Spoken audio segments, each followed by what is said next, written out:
All right, welcome back to part 2 of our XJ build here at Family Friendly Garage. We are 7 days away from going to the Dirty Turtle, and I just got the welder fixed the other night.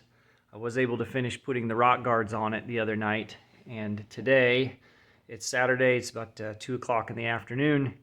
I'm just really getting started on the roll cage. 7 days. I don't know if this is going to happen, but we're sure going to try. So today I got a couple of pieces cut, and we're going to lay it all out on the floor, start welding the top part of the cage together that goes above the Jeep, and then we got to figure out how to put the bracing to tie the top part of the cage down to the rock guards and tie it all in.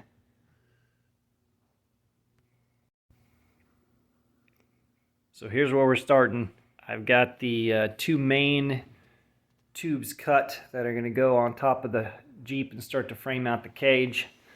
I've got some bungee cords here, hold it all together. I've got a couple of pieces cut, 4 pieces cut to go here, and at the back. And then I got to get the Jeep out here, lay it all out on the floor, and weld it together.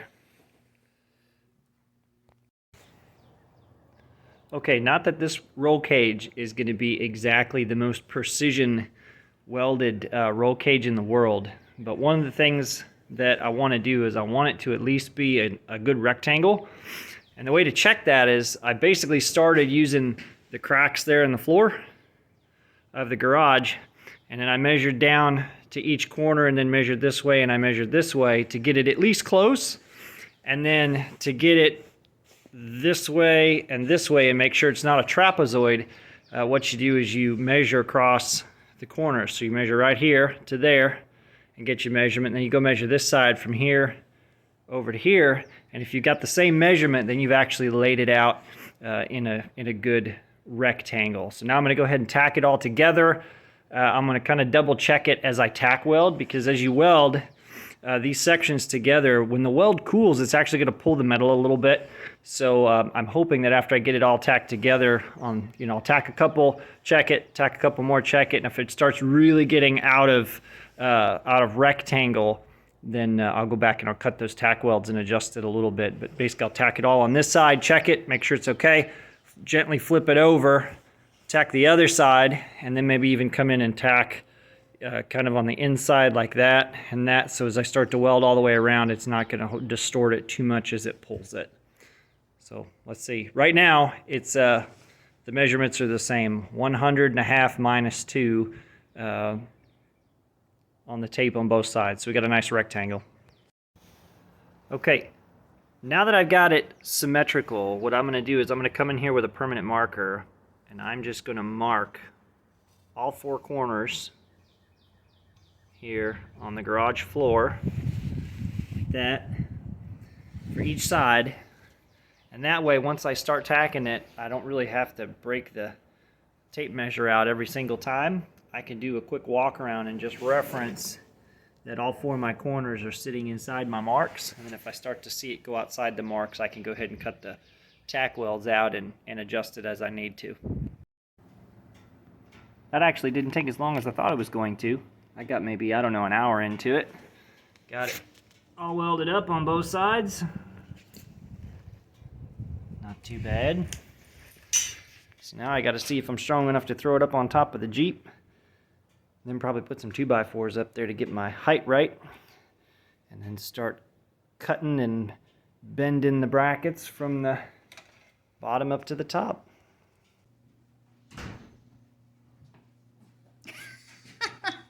Hey, nice. Real men wear aprons.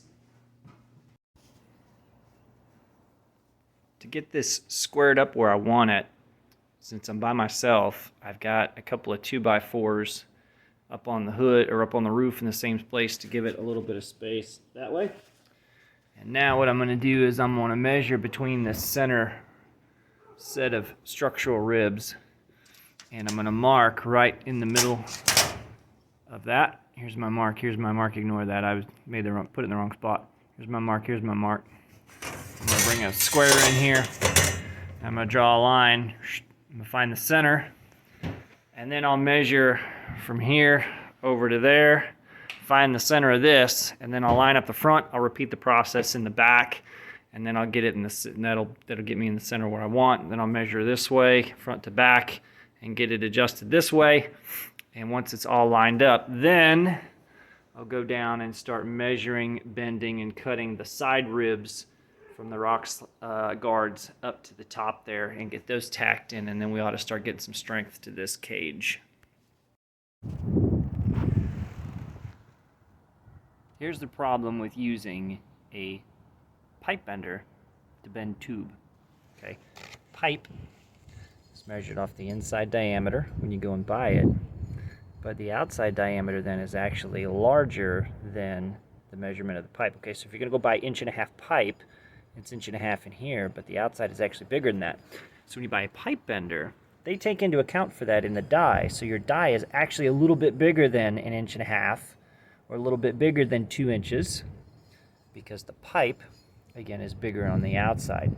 So why is that a problem for tube? Well, tube, like for a roll cage, when you buy, like say 1.5 or 2-inch tubing for a roll cage, the tubing goes off the outside diameter, not the inside. So what happens when you're trying to use a pipe bender to a tube, the pipe bender die, let me move here so you can see it better in the light. The pipe bender die is actually too big. Okay? So that's why everybody tells you you can't use a pipe bender for tubing, because it'll kink the tube because there's space in between here. So as you start bending your tube, there's nothing holding the side of your tube when you start to bend, so your tube is just going to mushroom out. So they make, I think the cheapest one I found was about almost $460, $500 for your cheap tube bender. I didn't want to spend that much. I'm only going to make one roll cage in my whole life. So what I'm going to do is I'm going to cheat a little bit.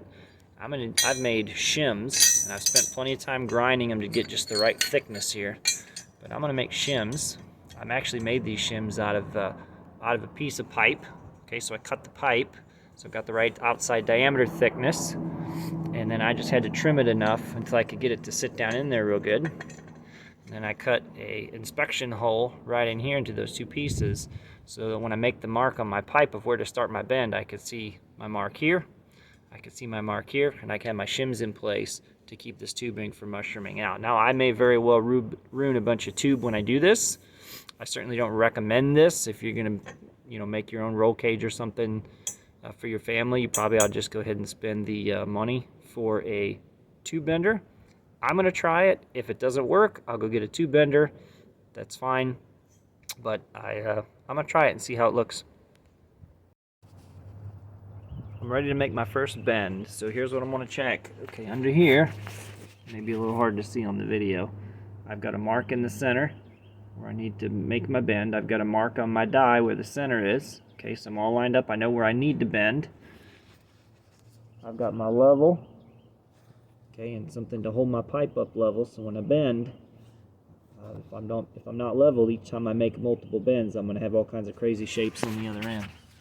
And then I've got my reference mark right here. I don't know if you can see it, but I got a reference mark here to always show when my pipe is sticking straight up. So that way, between the level and that reference mark on the side, I can always put that pipe back into the pipe bender in the exact same spot. So as I move it and start making multiple bends, I can always get it lined up and make a nice even bend on that side, because it's going to take multiple bends to bend this tube.